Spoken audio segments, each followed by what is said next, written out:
Praise the lord. ఈ రోజు దేవుని జీవవాక్యము సామెతల గ్రంథం 1వ అధ్యాయము 33వ వచనము. నా ఉపదేశం అంగీకరించువాడు సురక్షితంగా నివసించును. Proverbs chapter 1 verse 33. Whoever listens to me will live in safety. ప్రియ సహోదరి సహోదరుడా, సర్వశక్తిమంతుడు లోకంలోని ప్రజలందరి కోసం సిలువలో రక్తం కార్చి ప్రాణం పెట్టి నిత్య జీవం అనుగ్రహించిన జీవాధిపతి అయిన యేసయ్య మాట నీవు వినాలని, ఆయన వాక్యం నిరంతరం నీ హృదయంలో ధ్యానించాలని యేసయ్య కోరుకుంటున్నాడు. అనేక మంది చర్చికి వెళ్తున్నారు, దేవుని వాక్యం సంవత్సరాలు వింటున్నారు.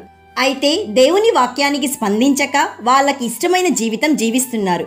అటువంటి వారిని బుద్ధిహీనులు, జ్ఞానం లేనివారు అని దేవుని వాక్యం సెలవిస్తుంది. జ్ఞానం లేనివారు దేవుని విసర్జించి నాశనమగుదురు, బుద్ధిహీనులు క్షేమం కలిగినదని మైమరచి నిర్మూలమగుదురు. కాబట్టి ప్రియ సహోదరి సహోదరుడా, దేవుని వాక్యానికి స్పందించి ఆయన ఉపదేశమునకు లోబడి నిన్ను నీవు సమర్పించుకో.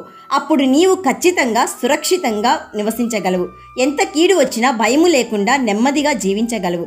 So my dear friend, word of God is so valuable in your life and give you a garland to grace your head and present you with a glorious crown.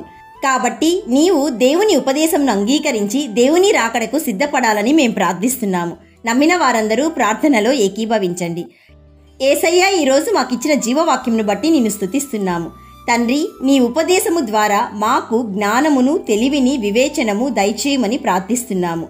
యేసయ్య, ఈరోజు జీవవాక్యం వింటున్న ప్రతి ఒక్కరూ వెండిని వెతికినట్లు, దాచిన ధనమును వెతికినట్లు నీ ఉపదేశమును వెతుకుటకు, అందులో సురక్షితంగా నివసించుటకు కృపచూపుమని మహిమా స్వరూపి అయిన యేసయ్య నామంలో అడుగుచున్నాము తండ్రి.